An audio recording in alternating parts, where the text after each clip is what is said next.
kan Sokul ya? Iya, Sokul. Siapa pengen? Kalau gitu saya siap bikin ini kalau gitu. Open kitchen. Iya, open kitchen. Ya.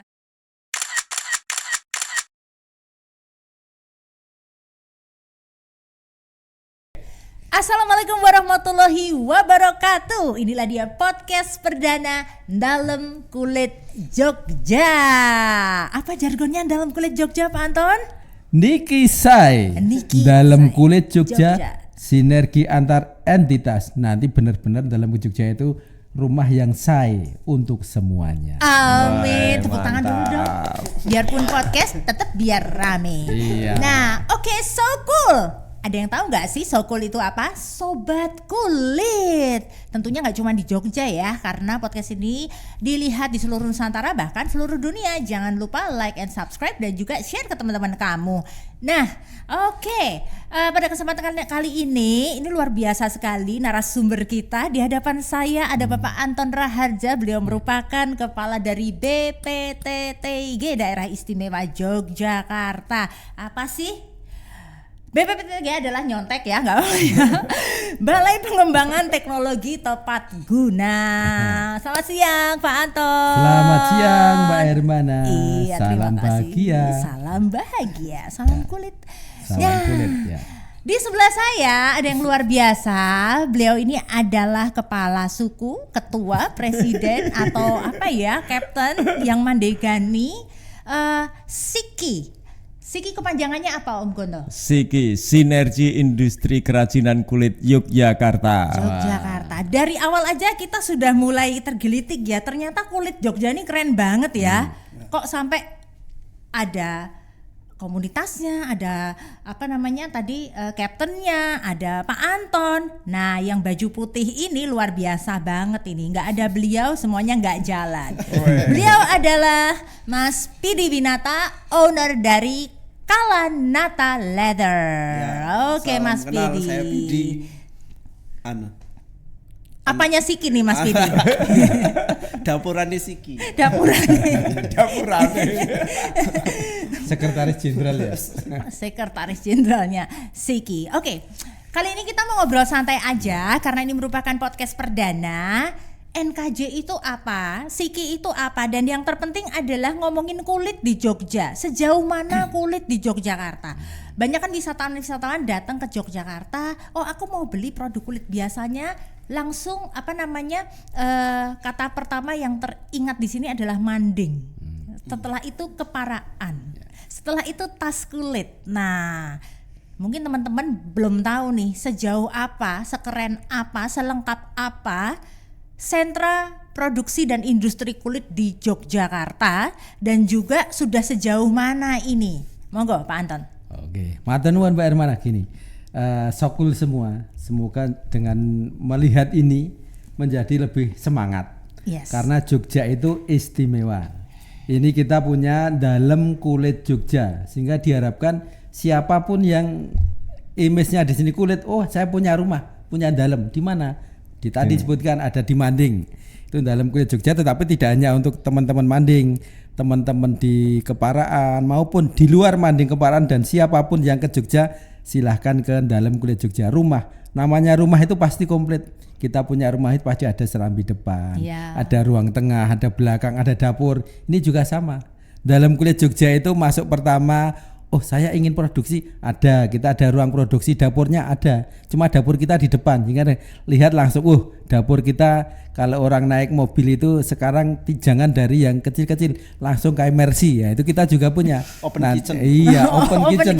Ya. Dapur kita, produksi kita dengan mesin-mesin yang otomasi, sehingga nanti sobat-sobat Sokul yang itu nama yang muda-muda, high tech, jangan khawatir, di sini tersedia. Itu yang pertama. Yang kedua, mau ke sini, wah saya pengen belajar ngomong, pengen belajar pemasaran, ada di sini. Salah satunya lewat podcast atau mungkin juga nanti kalau ke sini saya pengen lihat dulu seperti apa, bisa kami juga ada IG. Kalau misalnya takut kesasar di Dalam Kulit Jogja, sekarang di Google Map lihat nulis NKJ atau Dalam Kulit Jogja, langsung masuk ke sini. Sudah ada Pak. Sudah ya, ada. Kalau yang kemarin kan masih CFSMI. Itu kita memang munculnya ini adalah kita kegelisahan dulu itu Jogja sentra kulit, tetapi lama-lama kok kulitnya redup. Takutnya kalau hilang perlu dibuatkan rumah. Oh, betul. Alhamdulillah rumahnya udah dibuat. Tapi nanti dalam kulit Jogja harus bisa yang bagus. Jadi rumah yang bagus berarti bagus itu kalau di Jawa kan sae. Berarti niki sae. Oh, oke. Rumahnya nanti bisa sae jadi bagus semuanya. Oke, maps-nya sudah ada. Sudah ini. ada. Oke, langsung ya. Mapnya Ini sudah ada ada. di Google Map ada, itu langsung. Dalam kulit IG juga ada. Instagram juga ada, di follow. Jadi buat Sokul yang pengen tahu alat-alat apa aja yang ada di dalam kulit Jogja dan juga prosesnya, mungkin bisa di spill itu di Instagram. Jadi langsung di follow aja Instagramnya @dalamkulitjogja begitu. Oke, Kalau Pak. mau datang Mbak? Kalau mau datang itu tadi Itu tadi. Google Map NKJ. Jalan Parangtritis KM 11. Jalan Parangtritis KM 11. Atau misalnya nih handphonenya lowbat kayak Om Gondok ya. Itu gampang aja, tinggal lurus pokoknya nanti kalau sudah tahu ada arah ke Parangtritis ketemu Gapura Manding beberapa ini ya. 10 meter. Sebelumnya itu sudah ada di barat jalan. Barat jalan, 2 lantai. 2 lantai, kelihatan banget. Kalau dari utara berarti kanan jalan, betul ya? Jalan, betul. Oke Pak Anton. Berarti keren ya dalam kulit Jogja. Nah, kira-kira ini sudah ada berapa alat yang ada di sini dan itu fungsinya untuk apa saja?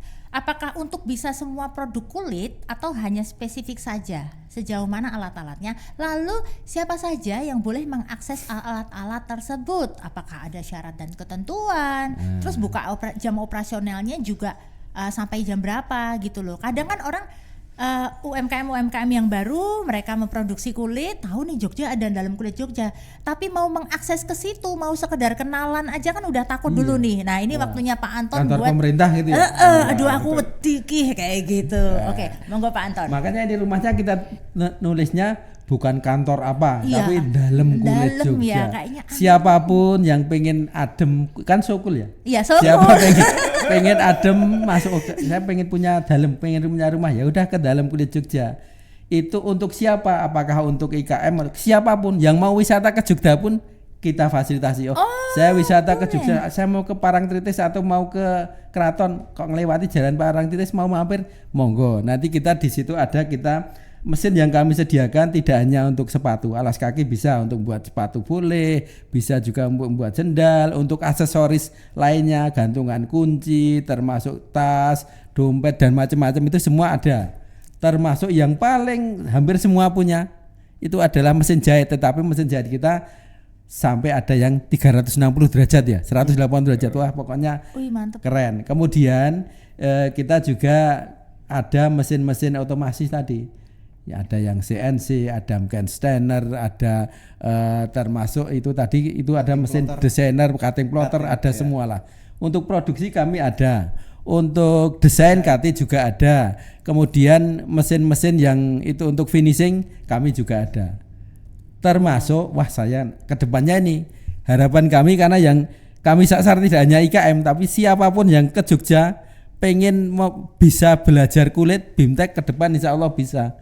Saya pengen wisata ke Jogja tapi cuma sehari, bisa enggak saya sebelum Parangtritis mampir sini buat, insya Allah nanti bisa.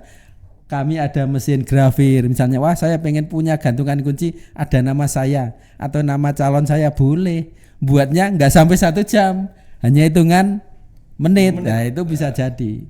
Itu pokoknya siapapun silakan datang ke sini, jangan hanya percaya pada Instagram, percaya pada tempatnya yang asli dalam kulit Jogja seperti apa.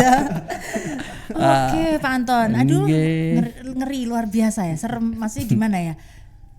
Kok kita bener-bener tangan kosong masuk ke sini, keluar sudah bawa produk dan itu kita praktek sendiri. Boleh.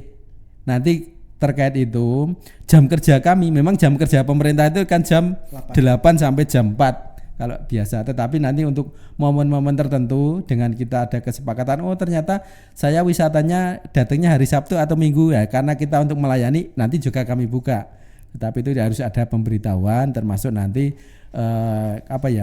apakah ini ada tata tertibnya, ada, masuk itu sudah ada tata tertib penggunaan mesin seperti apa. Betul, kemudian SOP-nya seperti apa, itu tujuannya ada untuk keamanan semua. Kalau nggak ada tata tertib, karena itu mesinnya mesin otomasi, kadang nanti kalau ingin nyeset kulit yang keseset tangan kulitnya sama-sama kulit, tapi kulitnya kulit asli, jadi kan ya gimana?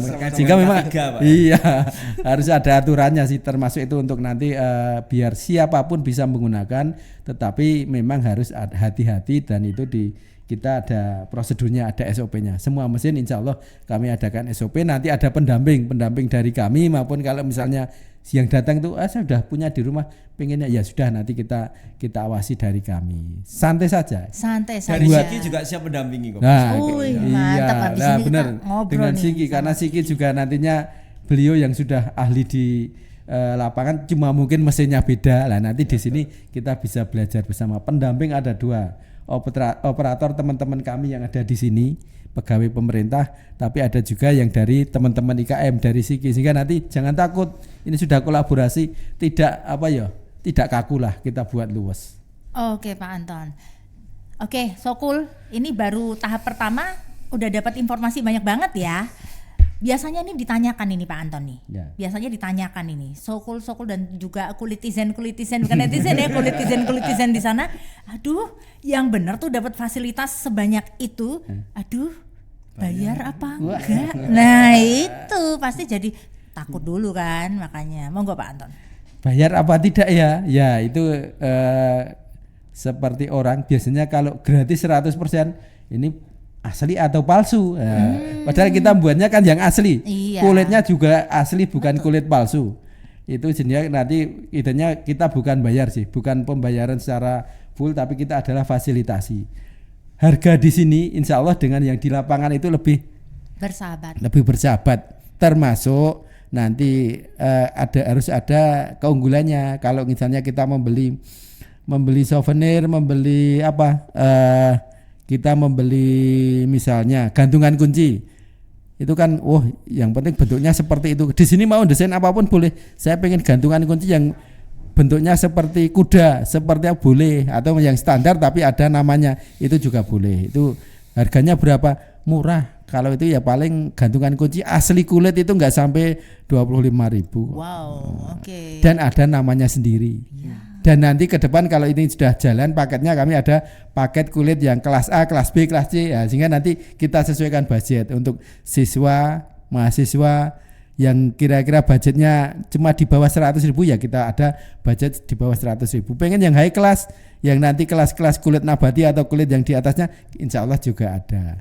Tapi ini kami majunya nanti didukung Mbak Armana, teman-teman termasuk dari Pak Gontor DS dari Siki. Kalau kami berdiri sendiri kayaknya juga nggak mampu ini ya, karena memang ini dalam kulit Jogja itu dibuat rumah, tapi rumah mewah tetapi tidak tidak menakutkan, supaya adem dan keluar itu bahagia, masuk itu mungkin masih berpikir aku buat apa, pulang-pulang saya sudah punya ini loh, ada nama saya, love dengan siapa, itu bisa.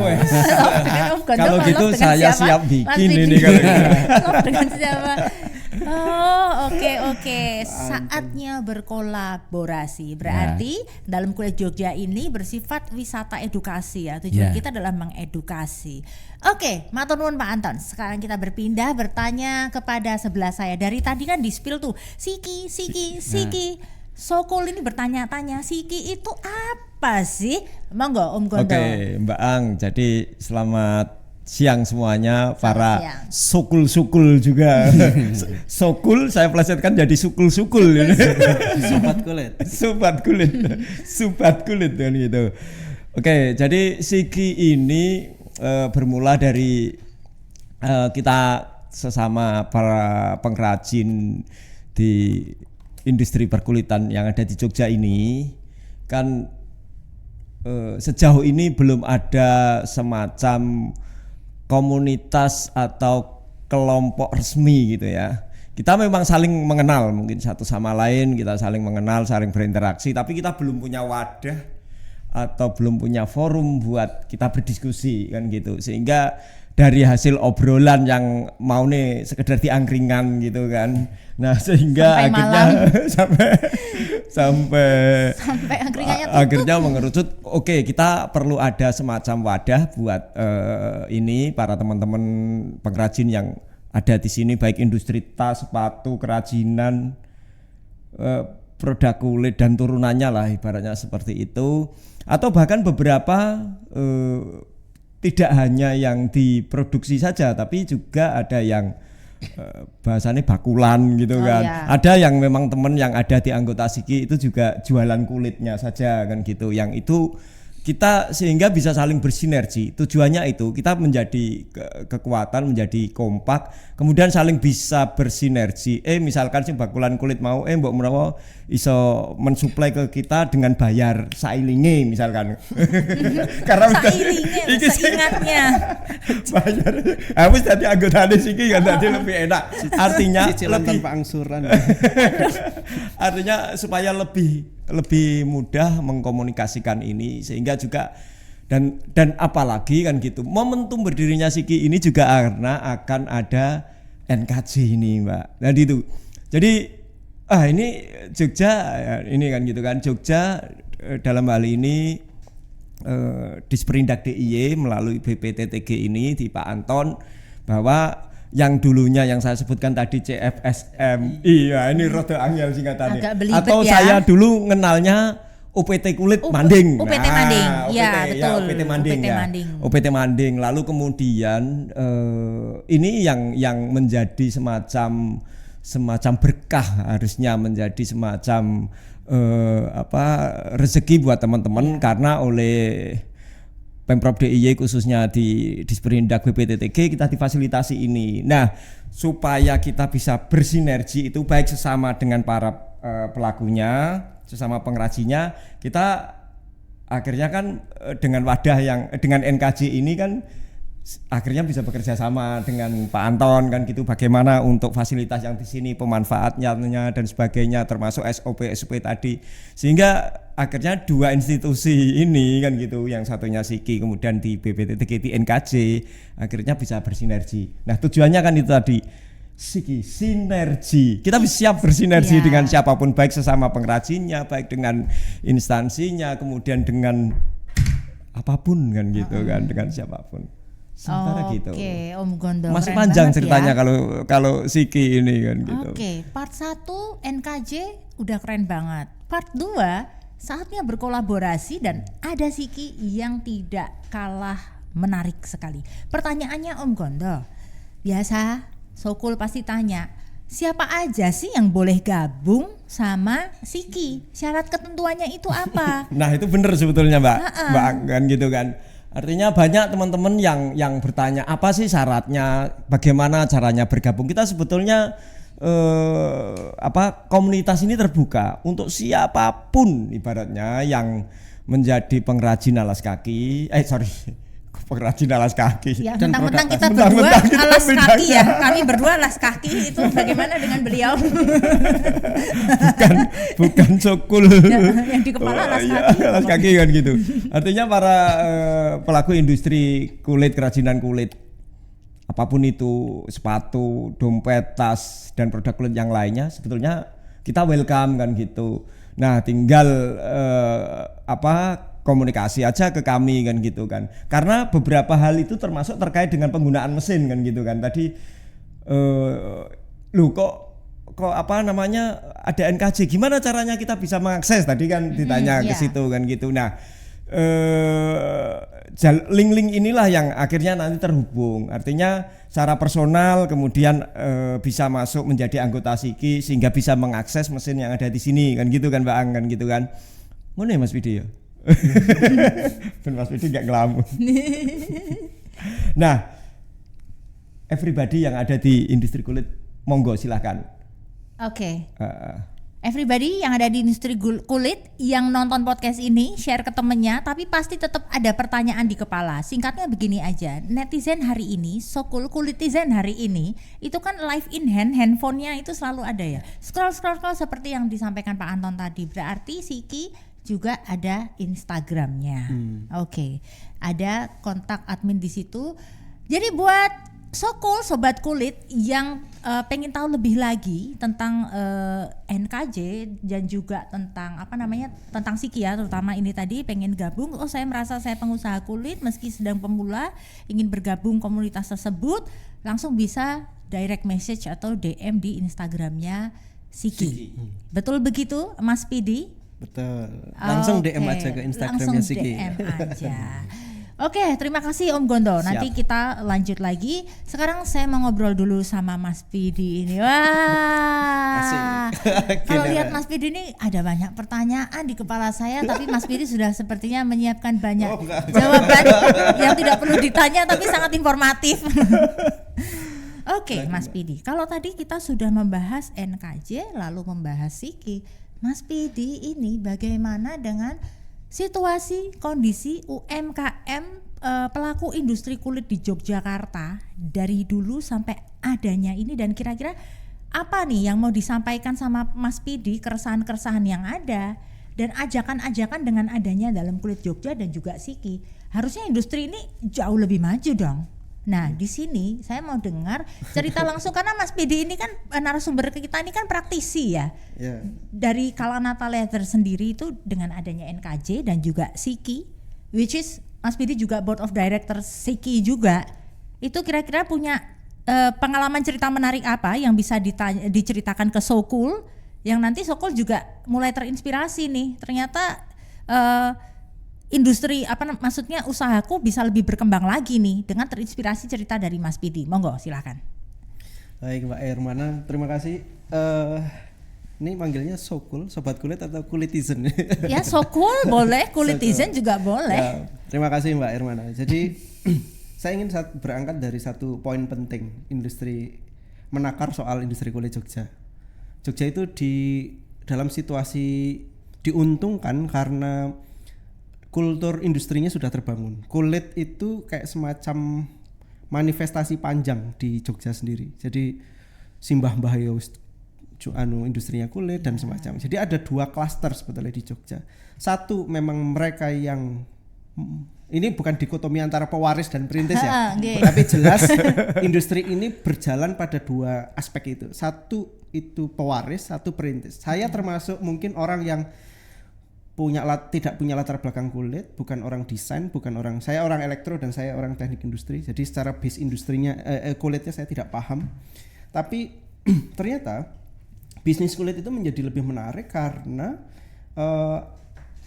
ekosistem industri kerajinan di Jogja itu sudah terbentuk. Jadi siapapun yang ingin mengawali belajar tentang kulit di Jogja sangat memungkinkan untuk bisa ada di situ. Nah, poin pentingnya kalau bagaimana dengan teman-teman yang tadi yang mau memulai di industri kulit, akan sangat terbuka bagi siapapun untuk belajar kulit di Jogja. Lebih mudah karena secara ekosistem sudah terbentuk. Bagaimana dengan yang kedua, yang pewaris? Ini sekali lagi bukan soal dikotomi. Tantangan terbesarnya justru beban moralnya ada di para teman-teman pewaris. Mereka bukan lagi bicara karena legasinya sudah dibangunkan oleh pendahulunya. Tugas sejarah mereka sebetulnya adalah masuk pada satu situasi yang tantangannya jauh lebih besar, harus bisa lebih adaptif dengan perkembangan. Ya, adaptif. Nah, yang menjadi problem adalah ketika yang mewarisi kulit ini tidak memahami secara utuh tentang perjalanan industri kulit sendiri dan tidak adaptif dengan perkembangan desain, perkembangan pemasaran, perkembangan produk dan semacamnya, maka yang ini menjadi dilema sebetulnya. Gitu Mbak. Kalau saya melihatnya dari satu perspektif bahwa baik yang mau memulai maupun yang mewarisi industri dari pendahulunya itu dua-duanya punya kesempatan yang sama di Jogja. Nah, kita sangat diuntungkan dari situasi-situasi itu, termasuk banyaknya kepakaran yang dimiliki oleh teman-teman baik dari aspek produksi, desainer, penyedia bahan baku, marketnya. Sebetulnya kalau dilihat dengan spektrum yang lebih utuh, kita bisa punya cara pandang lebih besar bahwa ternyata industri kulit Jogja ini potensial banget ya. Iya, saya harus bisa bilang bahwa sangat potensial. Termasuk kita diuntungkan juga dengan support system yang nggak tanggung-tanggung. Jadi hampir semua lintas sektoral dari Dinas A, B, C, Disperindak, Diskop, Dispar dan semacamnya sebetulnya itu support system yang punya perhatian kuat terhadap industri-industri kreatif, salah satunya adalah kulit. Nah, kita sebetulnya kalau melihat dari kacamata diuntungkan atau tidak, punya privilege atau tidak, ya kita sangat punya privilege. ya. sangat punya privilege. Jadi kalau bilang takut untuk memulai belajar bisnis terutama di sektor kulit di Jogja, itu ya kesalahan fatal, karena hampir semua potensi yang membuat orang bisa berakselerasi belajar dengan atau tidak punya latar belakang kulit, dua-duanya punya kesempatan yang sama. Nah, itulah keistimewaan Jogja dalam perspektif ketika kita mau masuk dalam industri kulit ini gitu, Pak. Ada poin menariknya di situ. Oke, mantap sekali Mas Vidi. Berarti ini ya memang privilege banget ya. Kalau Iya. ngomongin dari Siki tadi kan di situ ada pengrajin, ada supplier kulitnya, ada, jadi benar-benar source apa yang kita cari itu ada di komunitas tersebut. Betul. Dan yang paling bagus itu ya, so cool ya. Di sini tuh apa ya, ekosistemnya itu tuh berjalan dengan baik Sebetulnya. dan sehat. Kalau saya lihat sehat. Meski aku juga bikin kulit, kamu juga bikin kulit, kamu juga bikin kulit, tapi kamu juga bikin kulit. Itu benar-benar kita tuh gandeng-gendong. Iya Ya enggak sih? betul, gandeng-gendong itu tadi Mbak, betul. ya? Ya betul. Jadi benar-benar ketolong loh. Soalnya kalau kita nggak gandeng-gendong, gendeng loh kita. Ya. Ya bagusnya ya itu tadi. Tujuan dari Siki salah satunya ya bisa saling support, bisa gandeng-gendong itu tadi, bisa berbagi informasi, berbagi apapun lah kan gitu Kesempatan kan. juga. Dan lingkungan yang sehat yang Mbak Ang sebutkan tadi kan gitu. Sehingga ibaratnya oke lah misal kita membuat produk yang sama atau apapun itu, karena ya apa namanya produk baik itu tas, dompet dan sepatu kan beberapa kan memang ya modelnya itu aja kan gitu, tinggal kreativitas dan sebagainya. Tapi iklim yang harus kita ciptakan dengan adanya Siki ini, kita kan saling mengenal, saling mengetahui dan sebagainya, sehingga kompetisinya adalah sehat. Sehat. Ya betul. Kita Sehat tidak komunitas ya. ya kan gitu. Jadi Sinergi. kompetisinya sehat. Nah, itu yang sebenarnya ingin kita lakukan diramu juga. di niki saya dalam kulit Jogja. Sayanya apa? Sinergi antar entitas. Sehingga semua Saya itu sinergi antar entitas. Karena tadi Mas Widi kan nyebut sini semuanya sudah ada. Refleksnya bagus. Mulai dari pendidikan, mulai dari dunia usaha, semua entitasnya banyak. Cuma Betul, Pak. bagaimana kita mensinergikan ini antar entitas ini betul, Pak. bisa bergabung memajukan ekosistem kulit yang ada, sehingga kenapa kami munculkan niki saya dalam kulit Jogja, sinergi antar entitas. Siki juga sinergi, kami juga sinergi. Kuncinya adalah semua jadi satu. Semua jadi satu. Dan Iya. ini tuh Dia punya- benar-benar memang Bahkan rumahnya lembaga di situ. pendidikannya kita kan punya ATK, punya SMK kulit, iya. punya pusat pengolahan kulit, punya Ada balai kulit, Ada Mas. balai Ada kulit. balai diklat industrinya, ada kan gitu. NKJ-nya, semuanya. Artinya kalau Komplit. bicara soal resources, punya sumber daya, potensi, ya kita sangat punya privilege Jogja. Pasarnya ada wisata. Oh ya, dari aspek wisata dan dari aspek branding kotanya pun sebetulnya kalau bicara soal produk kulit, kalau kita pameran keluar kan salah satu yang dicari pasti produk-produk kulit Jogja. Produk kulit Jogja. Bahkan ketika apa ya namanya, tidak hanya itu saja pelatihan-pelatihan, terus setelah itu akses untuk kita bisa ekspor, untuk bisa pameran, mengikuti perhelatan pameran yang lebih besar. Jadi kuncinya mungkin satu ya Pak dan Mas dan Om, sebagai warga Jogja terutama karena ini di Jogja ya, itu harus aktif, bener nggak sih? Iya, iya. Betul. Karena dengan aktif, misalnya dari nonton podcast ini dulu aja deh gitu, cari informasinya, pasti nanti kan ada kontak personnya tuh, cari Instagramnya, follow, ikutin terus kayak gimana, info-info apa, terus jangan takut untuk bergabung, jangan takut untuk kula nuwun ngoten nggih Pak Anton. Jangan untuk keluar nuwun. Jangan takut untuk berubah. Untuk berubah Tadi ya. sampaikan, harus adaptif, harus menyesuaikan Harus dengan adaptif. perubahan kan. Benar banget. Ya itu perlu ditekankan ke para coolers. Iya benar ya. Kulitizen. Kenapa malah coolers kan gitu kan. Para sukul gitu. Artinya mungkin mereka ada beberapa yang tertarik. Bahkan para pengrajin yang selama ini belum, misalkan mungkin antar personal saling kenal ya, tapi secara di kelembaga, maksudnya di komunitas Siki ini kan mereka belum join. Artinya juga saya sendiri punya kapasitas terbatas yang belum kenal misalkan pengrajin yang di Gunung Kidul, kemudian yang mungkin di Kulon Progo ada kan gitu. Harapannya memang dengan podcast ini dan tahu, monggo silahkan untuk kontak us gitu loh maksudnya, gitu maksudnya supaya banyak informasi yang bisa kita bagikan juga kan gitu.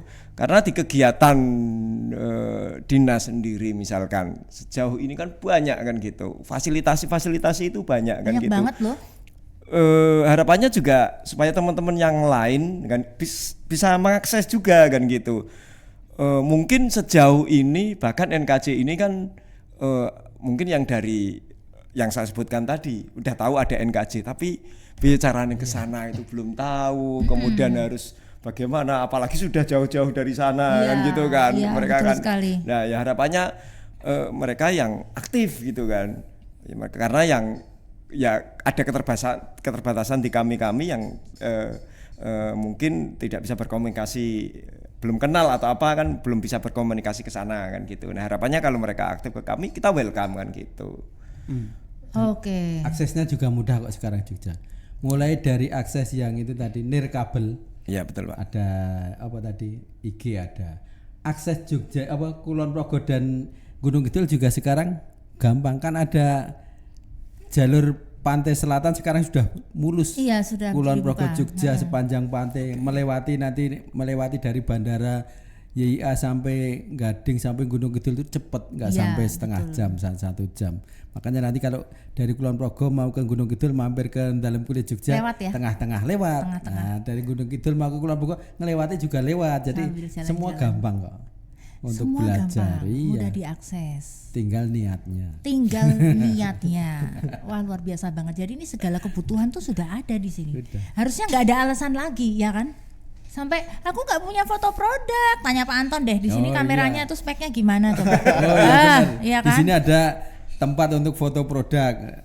Sehingga kalau ke sini, oh saya mau foto produk sekaligus pemasaran, monggo setelah difoto dipamerkan lewat podcast boleh. Boleh. Saya produksinya perlu perbaikan apa mesinnya, di bawah ada mesin. Intinya udah komplit ini. Setelah produksi produknya pengen difoto, pengen dipasarkan ada.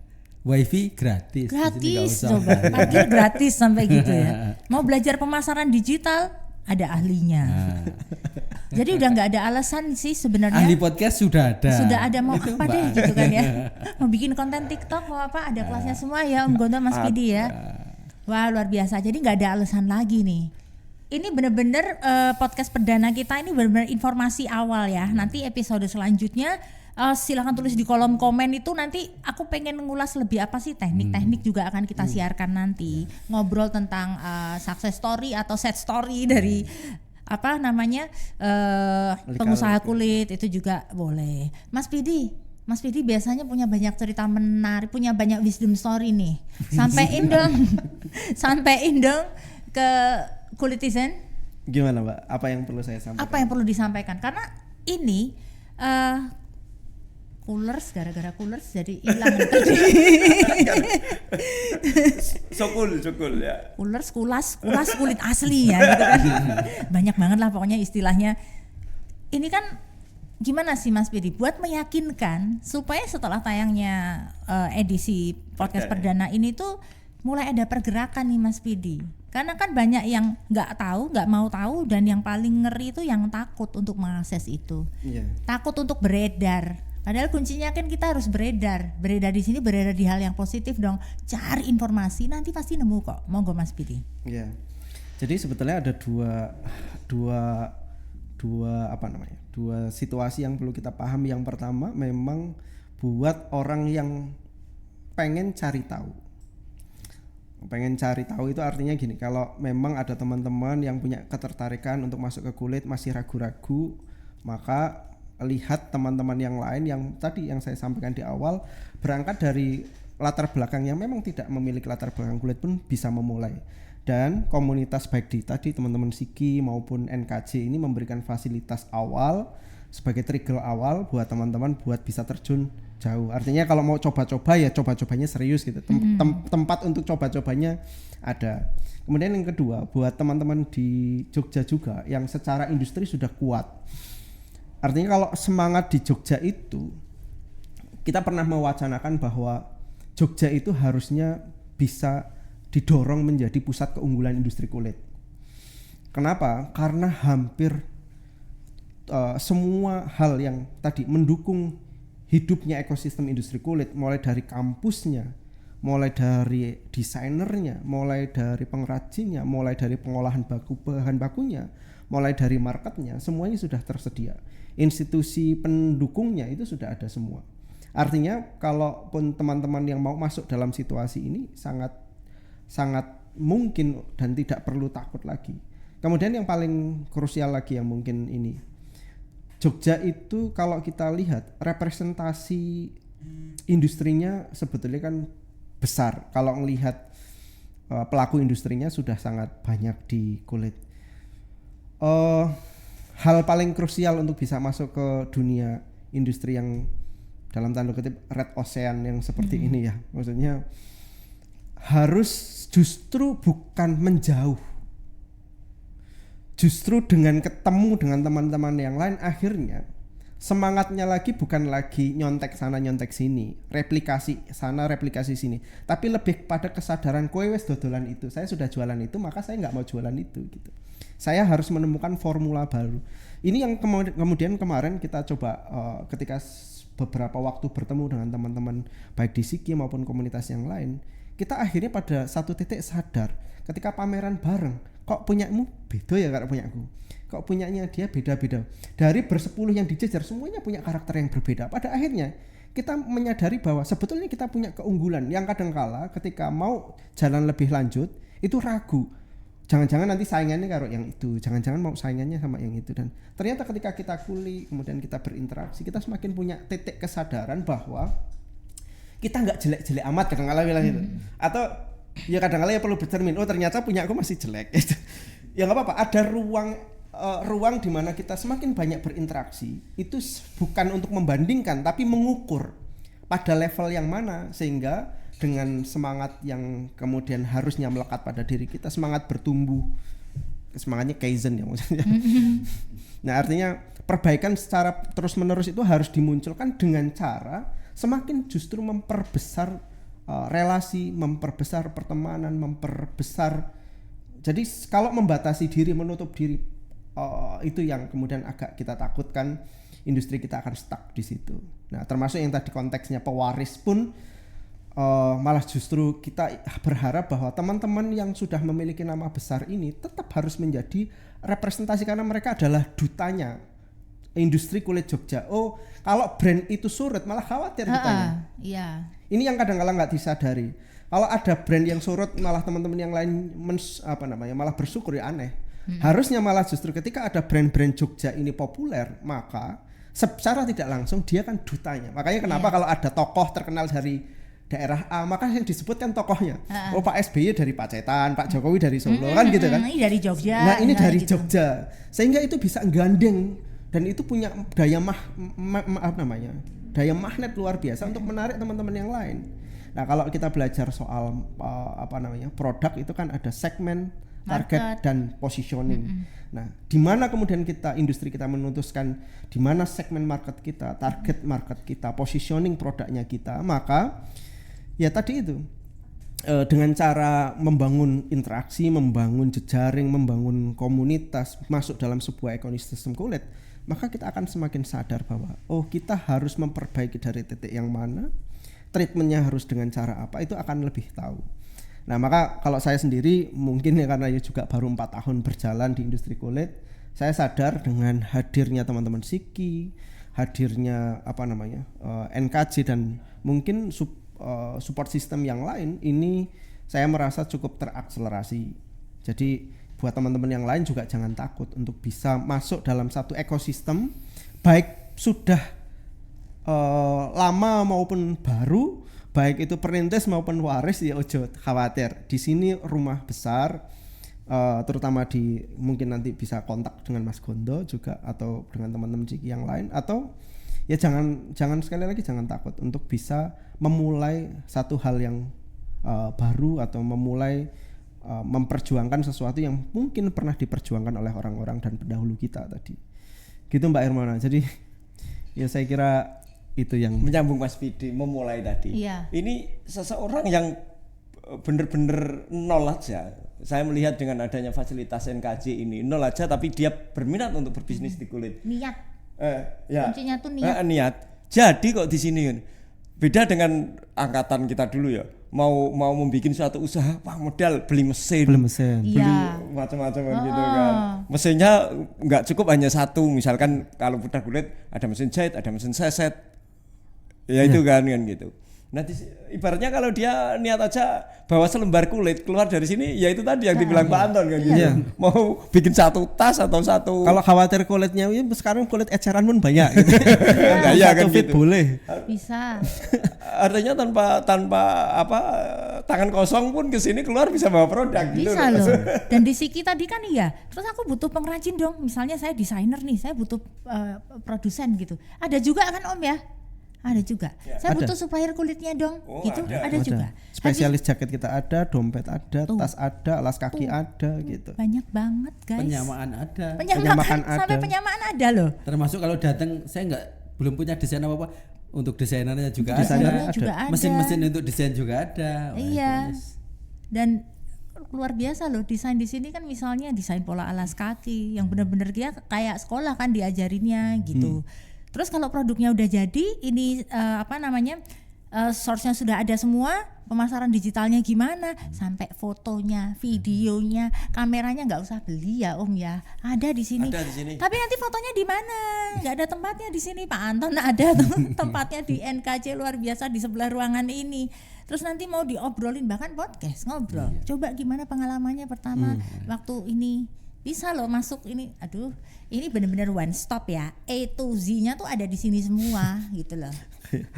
Mantap banget ya, Pak Anton, Om Gondo, Mas Pidi. Ini luar biasa loh. Dan ini informasi ini tuh harus didengar oleh semuanya, oleh kulitizen semuanya, oleh tuh kan aku coolers lagi loh. Apa tadi? Sokul. Sokul. Om Gondo nih. Oleh Sokul semuanya ya, harus didengar. Dan harapannya setelah adanya podcast ini bener-bener please hubungi kami, kontak us. Gimana deh caranya? Kalau misalnya ada yang kenal sama saya bisa DM Instagram saya, ada yang kenal Om Gondo langsung DM aja, ada yang kenal Mas Pidi langsung DM aja, dengan Pak Anton juga langsung aja. Pokoknya kita very welcome untuk hal tersebut. Oke, Pak Anton, ada yang mau ditambahkan lagi? Ya, terakhir gini, yang penting kita ingin menjadikan sinergi antar semua entitas kulit yang ada di Jogja itu bagus. Dengan adanya sinergi yang bagus, diawali dengan sinergi dalam kulit Jogja dengan Siki, dengan Poltek ATK, atau dengan komunitas yang ada di Jogja. Nantinya benar-benar tempat ini adalah menjadi harapan kita. Niki benar-benar say, Niki say dalam Niki kulit say. Jogja itu say. Bagus untuk semuanya, tidak hanya untuk institusi pemerintah, tetapi juga untuk masyarakat, baik itu pelaku IKM maupun yang tadinya hanya mau wisata. Siapa tahu wisata ke sini terus pulang-pulang jadi pengusaha. Ya? Iya loh, Iya. pulang-pulang jadi pinter. Jadi pinter, jadi pengusaha. Kamu wisata kemana sih kok pulang-pulang jadi pengusaha? Keren banget tuh. Wisata di Jogja pulang-pulang jadi pengusaha. Oke. Gantungan kunci Gun. Jualan gantungan kunci ada namanya. Itu anak-anak sekolah seneng loh kayak gitu. Wah, mantep banget ya Pak Anton ya. Oke, gitu. Ada yang mau ditambahkan Mas Pidi sama Om Gondo? Oke, jadi kembali lagi terkait dengan Siki ini mungkin sementara. Oh ya, Siki ini sudah setahun. Oktober besok itu kita iya, terhubung kita 1 ulang tahun. tahun. Ya.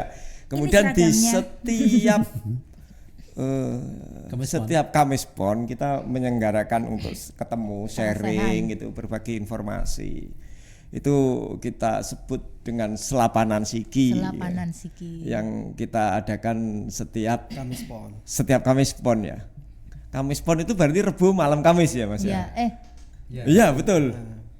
Ya setiap Rebu malam Kamis. Nah ini kita sudah ada hampir rentang waktu 1 tahun kan gitu. Nah mungkin sejauh ini yang sudah banyak menjadi anggota itu ya tentunya Sentra Manding, Sentra Keparaan, kemudian teman-teman yang ada di Patang Puluhan dan teman-teman yang outsider non-sentra ini kan Masuk gitu kan. kami Nah kita sejauh outsider. ini yang kami lihat evaluasinya adalah dengan kita bersinergi ini, dengan kita saling berdiskusi dan sebagainya, betul apa yang dikatakan Mas Bidi tadi, akhirnya justru ada semangat, ada support, ada tidak melemahkan gitu. Artinya tidak saling, sepertinya saya lihat beberapa teman itu menjadi semangat kan gitu. Kalau dia bisa, kenapa saya enggak? Harusnya kan terbangun motivasi itu kan gitu kan. Dan apalagi sejauh ini saya tidak melihat saling menjatuhkan atau yang produkmu jelek ini. Justru yang terjadi malah saling support. Ini saling supaya support. Menjadi ini menjadi evaluasi buat produk-produk kita kurang apa dan sebagainya. Kita sangat baik berjalan sampai dengan ranah situ. Nah, memang ke depan kita harapannya yaitu tadi yang ada di luar jangkauan ini kan gitu kan, karena keterbatasan kita masing-masing, sehingga yang harapan kami para coolers itu tadi yang tertarik kemudian yang berminat untuk terjun di bisnis ini, ya itu tadi kata Mbak Irman ya, please kontak us aja kan gitu. Kontak us.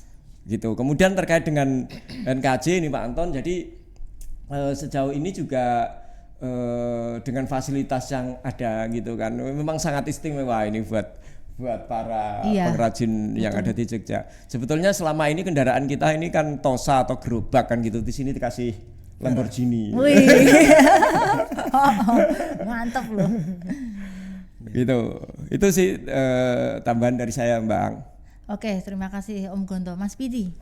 Ya, saya mungkin kalau dari perspektif anak muda aja deh. Nah, ini yang ditunggu dari tadi loh sama Sopo. Oh ya, karena masih ada PR Mas Bidi, Mbak Ang juga di industri kulit ini, regenerasi. Nah, regenerasi. Itu poinnya. Jadi saya ingin membahas satu tema besar, itu soal regenerasi. Kulit Jogja itu salah satu poin pentingnya adalah anak-anak muda ini harus bisa memberikan nafas baru agar industri kulit di Jogja itu lebih relevan dengan market yang sekarang ada. Jangan kemudian berhenti pada status quo bahwa produk-produk kulit Jogja sudah diterima market pada waktu itu. Tapi kan zaman berubah, maka ketugasan anak-anak muda itu sebetulnya lebih bisa memberikan nafas baru dengan penyajian, dengan konsep, dengan aliran-aliran baru, sehingga kulit itu bisa diterima oleh lebih banyak kalangan. Yang kedua, memang pada aspek regenerasi. Konteksnya selain tadi memberikan nafas baru agar produknya relevan dengan zaman, yang kedua regenerasi. Kita punya PR besar. Kulit itu bisnis yang punya potensi yang sangat besar, baik di market lokal maupun internasional. Karena produk-produk Jogja pun banyak yang didevelop untuk market luar negeri. Yang di luar negeri aja digarap, apalagi yang lokal gitu. Artinya bahwa kita khawatir kalau regenerasinya gagal, karena image yang sudah terbangun bahwa Jogja bisa menghasilkan produk-produk yang bagus, ketika kemudian tidak terus di-upgrade kapasitasnya, tidak ada anak-anak muda yang mau masuk dalam industri ini, ada kekhawatiran, ketakutan semacam industri ini gimana toh, keruwetannya jelas. Tapi bahwa yang perlu kita ketahui bahwa tidak semua orang itu harus bisa jahit, tapi bisa menghadirkan atau menciptakan orang-orang yang bisa menjahit. Tidak semua harus bisa jual, karena harus ada yang produksi. Tidak semua orang harus bisa jual, karena harus ada yang bisa bikin konten dan semacam. Jadi kalau kita bicara soal keberlangsungan industri ini, maka anak-anak muda jangan takut untuk masuk dalam industri baik kulit maupun yang lain. Tapi terkhusus pada industri kulit, regenerasi itu tidak dibatasi pada skill teknis untuk jahit. Juga jangan khawatir kalau ditanya Mas Widi bisa jahit nggak bisa gitu. Pertanyaan sederhananya, kenapa mau masuk di industri kulit? Karena saya melihat bahwa Jogja punya potensi ini.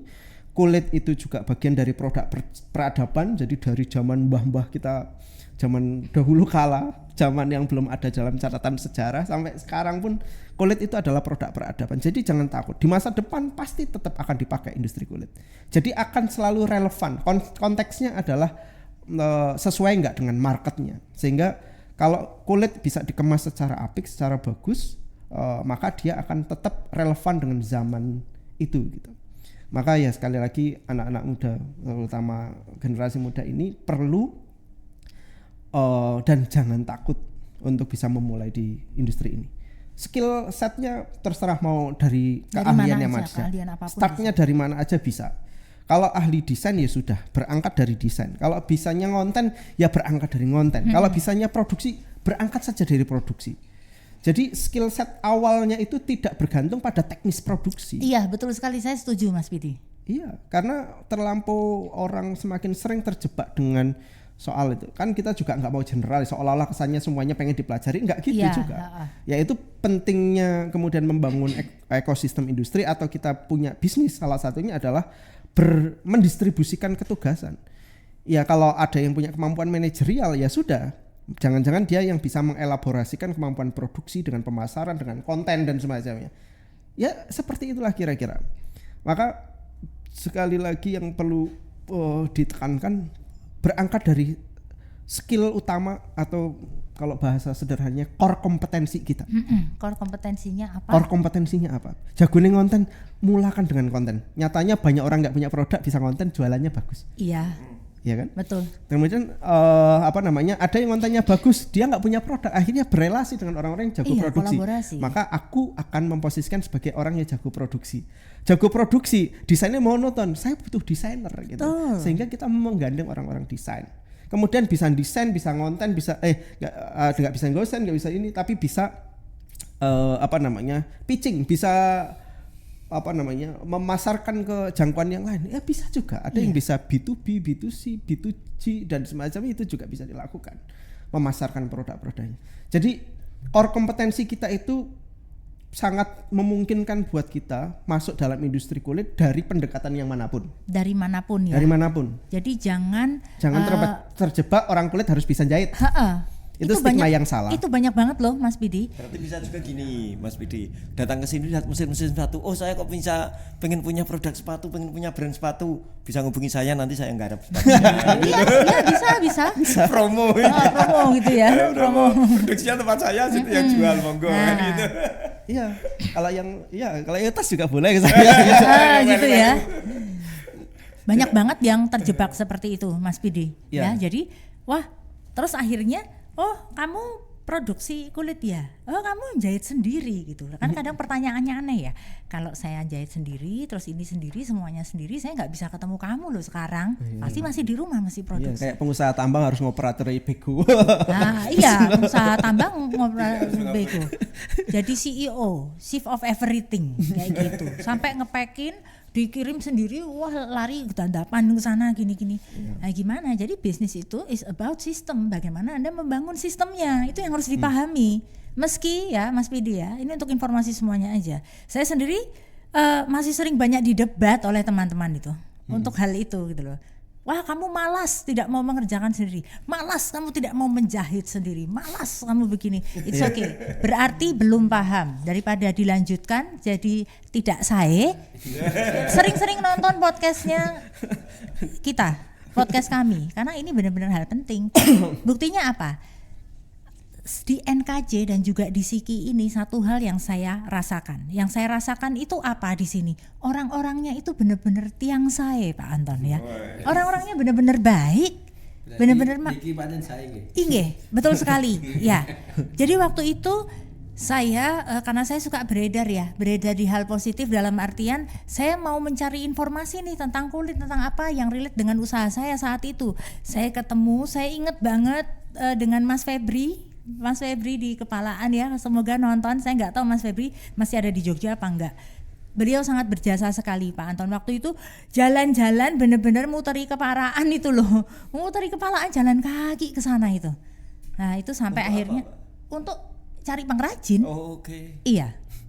Jadi saya kan produksi ini nggak apa-apa, kita iklan juga nggak apa-apa ya. Jadi saya Hermana, produk saya Hermana Boots gitu ya. Pengrajin sepatu, kalau pengrajin sepatu aman ya, itu sudah aman. Tapi saat itu mencoba hal baru seperti tadi Mas Fidi ya. Itu karena waktu itu saya eman dengan limbahnya, eman dengan sisa kulitnya. Itu yuk kita bisa jadikan apa sih? Jadikan aksesoris temennya sepatu, pakai sepatu bagus, tasnya juga yang oke dong. Nah di situ saya mau mulai nih waktu itu, terus cari pengrajin nggak. Sudah ada pengrajin sebelumnya, tapi waktu itu karena orderan lumayan, jadi ini harus ada nih istilahnya serepnya gitu ya. Kalau yang ini penuh, ini apa? Saya nyari waktu itu dan baik banget. Baru kenal aja waktu itu, cuman kenal dari waktu itu pelatihan Zoom dan bener-bener di sana dikasih sandal lagi saya. Ya ampun, matur nuwun, baik banget sih ya teman-teman kulit Jogja ini, dan saya dikenalkan oleh pengrajin-pengrajin yang ada di sentra di Jogja. Dan berjalan sampai sekarang, dan produksinya itu tidak ditolak sama market USA. Itu terbukti sampai hari ini. Itu keren banget gitu loh. Makanya Jogja mendunia itu iya kok kalau saya bilang. Dan akhirnya dari beredar-beredar itu saya bisa bertemu dengan beliau, bertemu dengan Pak Anton, bertemu dengan Mas Pidi, dan sampai duduk di sini pada hari ini. Itu luar biasa. Itu benar-benar ini no endorse ya. Ini benar-benar pengalaman saya. Jadi untuk so cool yang saat ini sedang nonton podcast ini, itu jangan takut untuk bergabung ya. Mungkin Om Gonto serem gini ya, gitu kan, nggak galak kok. Mas Widi serius gini, Pak Anton gitu, waduh aku takut. Saya ini serius ya. gitu nanti gitu. Jangan takut, orangnya tuh bener-bener baik semuanya, bener-bener baik, nggak pelit ilmu, nggak pelit source, dan juga mengedukasi. Itu sih tambahan dari saya. Begitu, masih ada tambahan? Oke. Makasih Mas Herman. Untuk perdana mudah-mudahan sudah kenal semua. Nanti secara teknis perlu apa bisa di-share. Oh, saya ke depan pengen podcast ini, nanti kita bisa dengan teman-teman Siki. Iya, luar biasa Pak Anton, terima kasih untuk support yang luar biasa ini loh. Ini kita Siki ini ketemu Pak Anton, ketemu NKJ ini tadi dapat Lamborghini ya. Biasanya kayak gerobak kayak gitu. Oke, tuh kan mau ngomong coolers lagi kok yang ada di sini. Oke, so coolitizen yang ada di seluruh Jagat Raya ini ya. Terima kasih sudah menyaksikan podcast perdana kami di sini, dan ditunggu komennya ya. Kita tunggu di kolom komen, tulis aja kita mau bahas apa lagi, karena di episode selanjutnya nanti akan kita datangkan narasumber yang tentunya tak kalah luar biasa ya. Misalnya beliau profilnya owner brand apa yang pengen ngerti, pokoknya kita terbuka. Jadi tayangan kita per episode itu based on permintaan Coolitizen, based on permintaan so cool pokoknya. Oke, dengan demikian kita tutup dulu podcast kita pada kesempatan ini. Terima kasih. Wassalamualaikum. Sampai jumpa lagi dalam Kulit Jogja. Niki Sae. Terima kasih.